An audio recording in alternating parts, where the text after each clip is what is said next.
Quelle maison magnifique! Maman va l'adorer. Nous emménageons. Ma belle-fille a prononcé ces mots comme si l'affaire était déjà conclue, scellée. Je n'ai pas protesté. Je n'ai même pas scié. J'ai simplement écouté le son de sa voix pendant qu'elle commençait à dépecer, pièce par pièce, ma propre maison. Lorsqu'elle eut terminé, j'ai reposé ma tasse de café et j'ai prononcé un seul mot. Un silence de mort s'est alors abattu sur la pièce. Quelle maison magnifique! Maman va l'adorer. Nous emménageons le mois prochain. Bérénice l'a dit avec une désinvolture glaçante, comme si elle commentait la pluie ou le beau temps. Ses doigts, aux ongles parfaitement manucurés, caressaient distraitement la lourde table en chêne massif que mon mari avait façonnée de ses propres mains il y a 30 ans. Assise en bout de table, ma tasse de porcelaine entre les mains, je l'observais. Je suis Renée, 67 ans, veuve, et depuis 4 décennies, la reine incontestée de cette demeure nichée dans les collines tranquilles de l'ouest lyonnais. Je ne suis pas de celles qui font de grands discours, mais je vois tout. Je remarquais la façon dont mon fils, Thomas, gardait les yeux rivés sur sa part de gâteau opéra, l'étudiant avec l'intensité d'un homme qui y chercherait les secrets de l'univers. Il ne disait mot. Bérénice, elle, rayonnait. Elle avait déjà extrait de son sac à main un mètre ruban métallique qui brillait sous la lumière. La chambre d'amis à l'étage a la plus belle lumière du matin, poursuivit-elle en souriant à sa mère, Léonie, venue aujourd'hui pour la visite des lieux. Et le sous-sol est pratiquement un appartement indépendant. Thomas et moi pourrions y installer notre bureau une fois que nous serons bien installés. C'est à cet instant précis que l'air s'est épaissi. Il ne s'adressait pas à moi, il parlait de moi, comme si je n'étais qu'un vieux meuble dont on planifiait le déplacement. Avant même que le café n'ait eu le temps de tiédir, Bérénice avait déjà redistribué les chambres. Léonie hochait la tête avec ferveur, inspectant les boiseries des fenêtres comme si elle en possédait déjà les clés. J'ai reposé ma tasse. La porcelaine a teinté doucement contre la soucoupe. Aucun tremblement. Juste un point final, net et tranchant, à la fin d'une phrase. J'ai plongé mon regard dans celui de Bérénice. Son sourire était calculé, un savant mélange de condescendance et de cette certitude absolue que la vieille dame finirait par céder, ne serait-ce que pour préserver la paix familiale. Non. J'ai prononcé ce seul mot. Il n'était pas fort, mais il a tranché le bavardage de Bérénice, aussi sûrement qu'une lame brûlante traversant le beurre. La table entière s'est figée. Thomas a fini par lever les yeux. Le choc et une pointe de peur vacillaient dans son regard.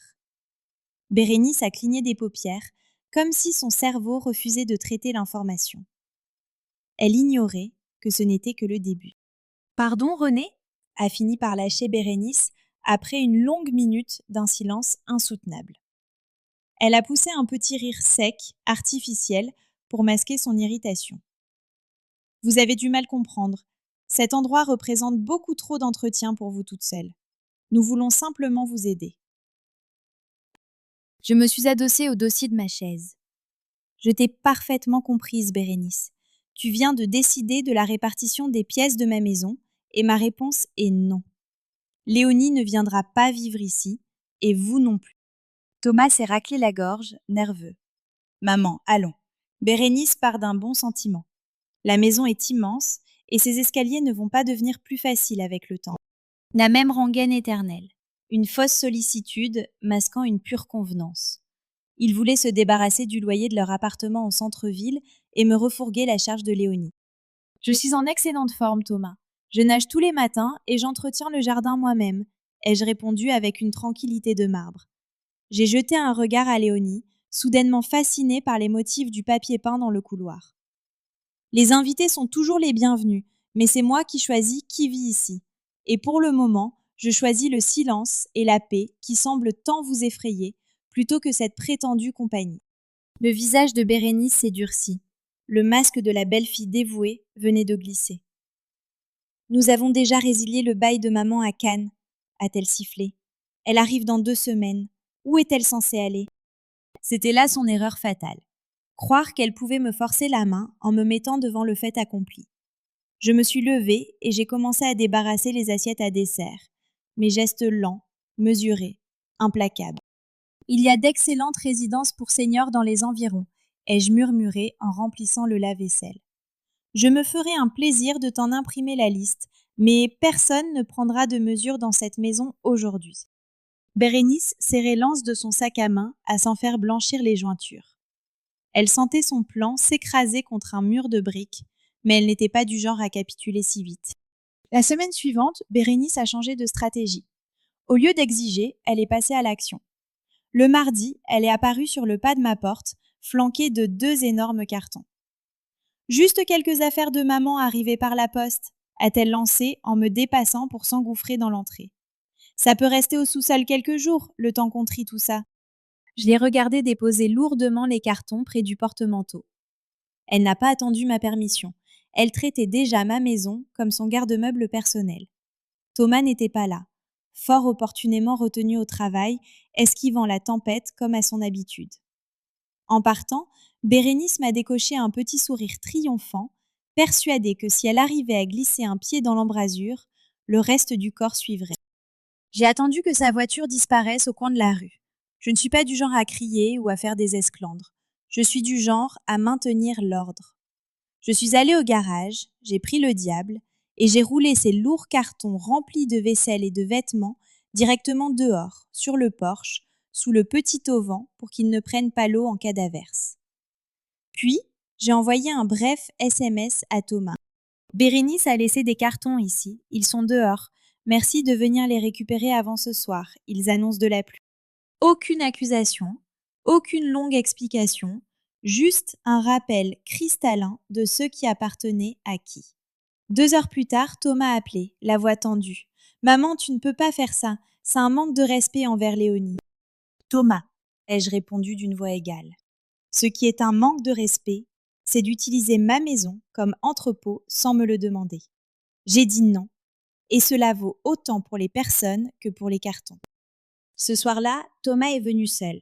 Il fuyait mon regard pendant qu'il chargeait silencieusement les boîtes dans son coffre. Il avait l'air épuisé, comme une version délavée du petit garçon que j'avais élevé. Je ne lui ai pas proposé de café. Si vous ne venez que pour imposer la volonté de quelqu'un d'autre, vous n'êtes pas un invité. Il ne se doutait pas que j'avais déjà préparé mon coup suivant. Le jeudi matin, j'ai entendu le cliquetis familier d'une clé tournant dans la serrure de la porte d'entrée. Mais il n'était que 10 heures, et la femme de ménage ne venait que le vendredi.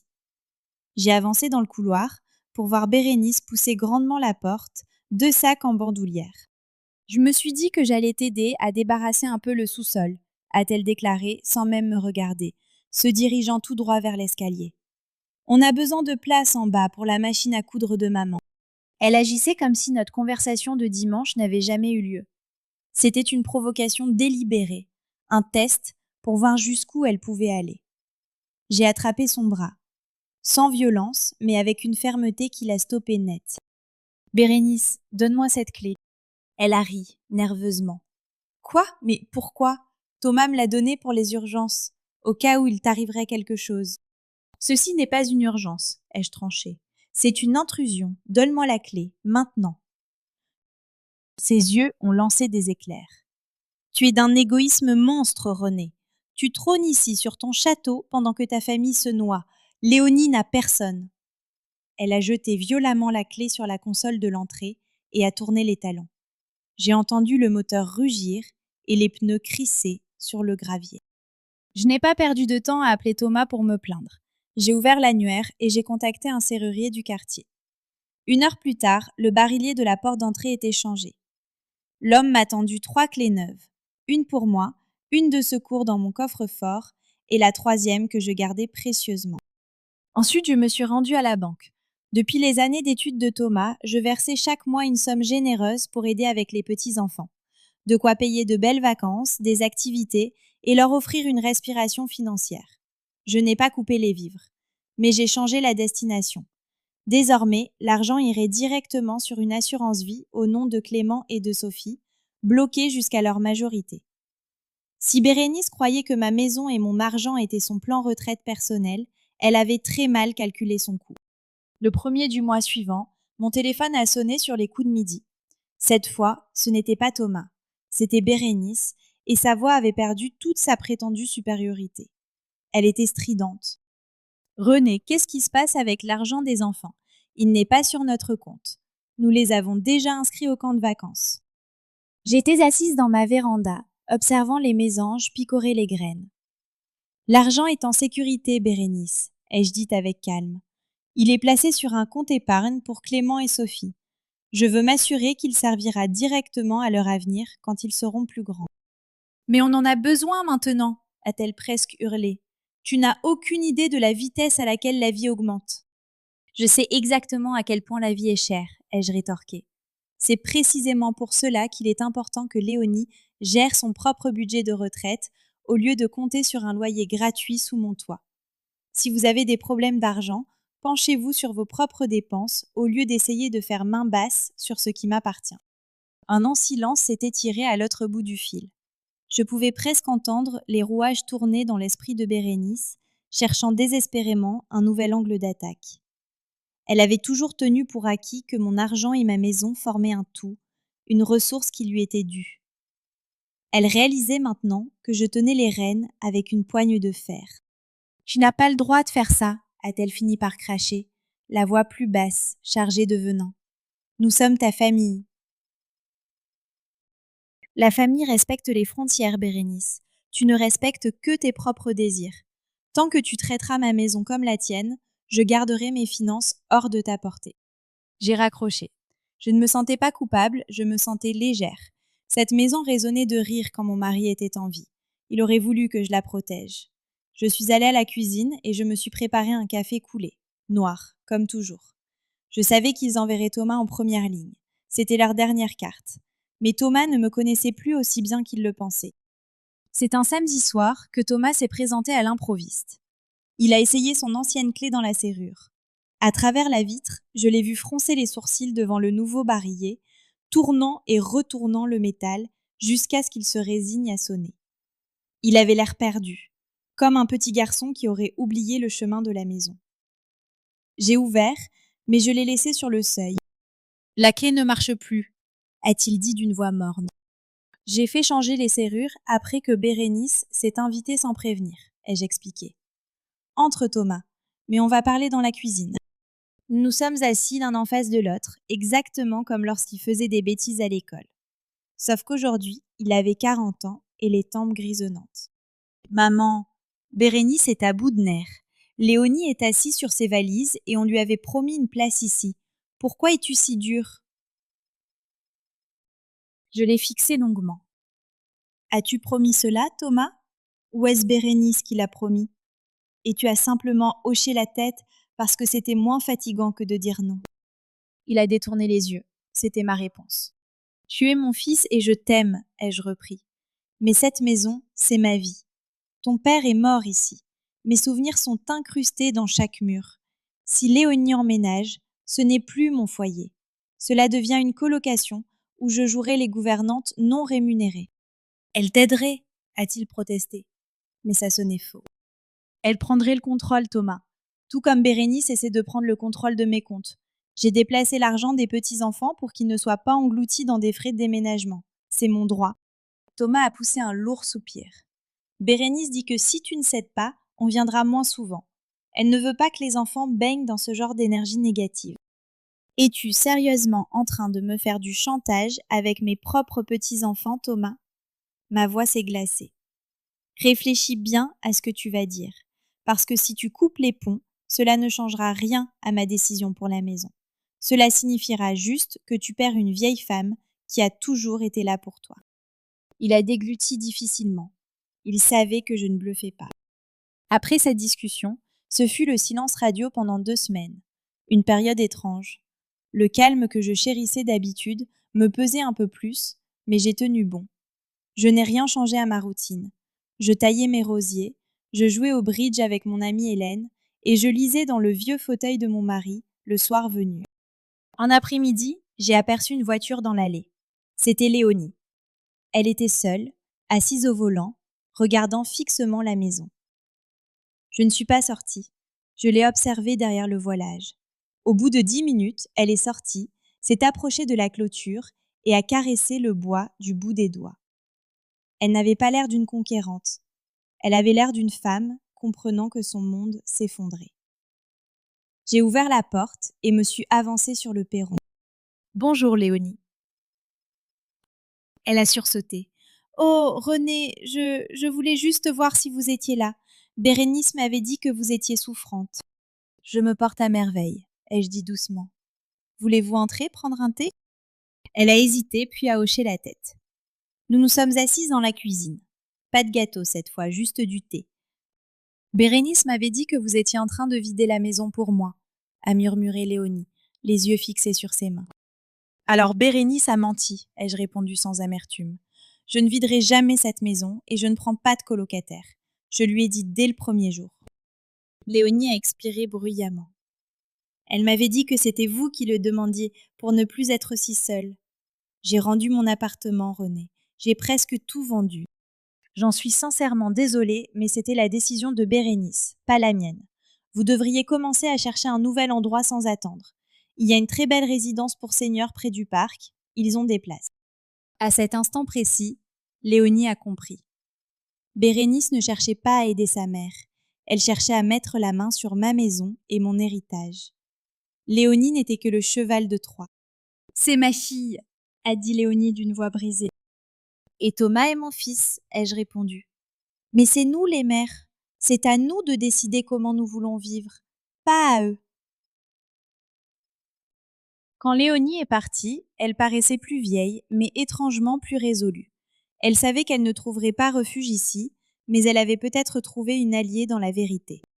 La nouvelle de la visite de Léonie a dû faire l'effet d'une bombe. Le dimanche suivant, notre jour de famille habituel, ils ont débarqué sans prévenir. Thomas, Bérénice, les enfants et Léonie. Bérénice serrait un tas de documents contre sa poitrine. « Il faut qu'on parle, Renée », a-t-elle lancé en essayant de forcer le passage. Je suis restée plantée dans l'encadrement de la porte. « Pas aujourd'hui, Bérénice, c'est dimanche. Si vous venez en tant qu'invité, soyez les bienvenus. Si vous êtes ici pour parler immobilier, vous devez faire demi-tour. »« C'est une ébauche de donation de votre vivant, » a-t-elle insisté en agitant les papiers. Thomas l'a fait examiner. C'est beaucoup plus avantageux fiscalement si la maison lui est transférée dès maintenant. Vous conserveriez l'usufruit du sous-sol. J'ai failli éclater de rire. Une telle audace forçait presque l'admiration. Le sous-sol. Dans la maison que j'avais payée avec mon mari, en comptant chaque centime sur nos factures de chauffage. J'ai regardé Thomas. « As-tu vraiment fait vérifier ça ?» Thomas fixait le bout de ses chaussures. « Ça donnerait de la sécurité à tout le monde, maman. » « De la sécurité pour qui ?» ai-je demandé. « J'ai déjà tout réglé. Mon testament est chez le notaire. Cette maison est à moi jusqu'à mon dernier souffle. Après, elle sera à toi, Thomas. Mais seulement après. Et si tu essaies de me reléguer à la cave aujourd'hui, j'appelle mon notaire demain matin et je lègue cette maison à une fondation pour femmes veuves. » Le coup a porté. Bérénice a blêmi. Clément et Sophie regardaient de l'un à l'autre, effrayés par la tension sans en comprendre tous les enjeux. « Rentrez chez vous, » ai-je dit d'une voix sourde. « Reprenez vos papiers et ne revenez pas tant que vous n'aurez pas appris la définition du mot « respect ». Bérénice allait exploser pour se lancer dans une diatribe, mais Léonie lui a saisi le bras. « Ça suffit, Bérénice, on y va. » C'était la première fois que Léonie tenait tête à sa fille. Ils l'ont emmenée comme si elle était prisonnière de sa propre ambition. J'ai fermé la porte et j'ai tourné la clé. Mes mains tremblaient un peu, pour la première fois. Mais j'étais fière. J'avais défendu mon sanctuaire. Les mois qui ont suivi furent paisibles. Presque trop. Pas un appel, pas une visite. J'ai passé l'anniversaire de Sophie seule. Je lui ai envoyé un colis avec une lettre et le livret d'épargne qui contenait désormais un beau pécule pour son avenir. J'ignorais si Bérénice le lui remettrait, mais j'avais donné l'ordre à la banque de me prévenir au moindre retrait. Un soir de novembre, on a frappé à la porte. C'était Thomas, seul. Il avait une mine effroyable, des cernes creusant son visage, les épaules voûtées. Je l'ai fait entrer. Cette fois, nous sommes allés directement au salon. « Bérénice et moi, on se sépare », a-t-il lâché simplement. Il s'est effondré sur le canapé et a caché son visage dans ses mains. « Léonie a emménagé dans la résidence dont tu avais parlé. Bérénice a pété les plombs. Elle a accusé la terre entière. Elle voulait que je te fasse un procès, maman. pour obtenir une pension ou forcer l'héritage. J'ai posé une main sur son épaule. Et qu'est-ce que tu as répondu? Je lui ai dit que je n'allais pas traîner ma propre mère en justice pour une maison qui ne m'appartient même pas encore. C'est là qu'elle a fait ses valises. Ce n'était pas une victoire pour moi, c'était une tragédie. Une famille venait de se briser parce que la cupidité avait étouffé l'amour. Mais Thomas semblait plus authentique qu'il ne l'avait été depuis des années. Le poids d'avoir dû constamment satisfaire les ambitions de Bérénice venait enfin de s'envoler. Tu peux prendre la chambre d'amis pour quelques nuits, ai-je dit, le temps de te retourner. Il m'a regardé avec une gratitude infinie. Juste quelques jours, maman, je ne veux pas être de ceux qui prennent toute la place. Je sais, Thomas, je sais. Cette nuit-là, j'ai dormi d'un sommeil profond. La maison n'était plus une forteresse, elle était redevenue un foyer. J'avais défendu mes frontières et au bout du compte, la vérité avait triomphé. Pas à coups d'avocat ou de hurlements, mais par la force tranquille d'un non sincère. Bérénice avait oublié que cette maison était à moi. Mais surtout, elle avait oublié qu'on ne force pas l'amour avec un maître ruban. 1 an plus tard. C'est une belle journée d'automne.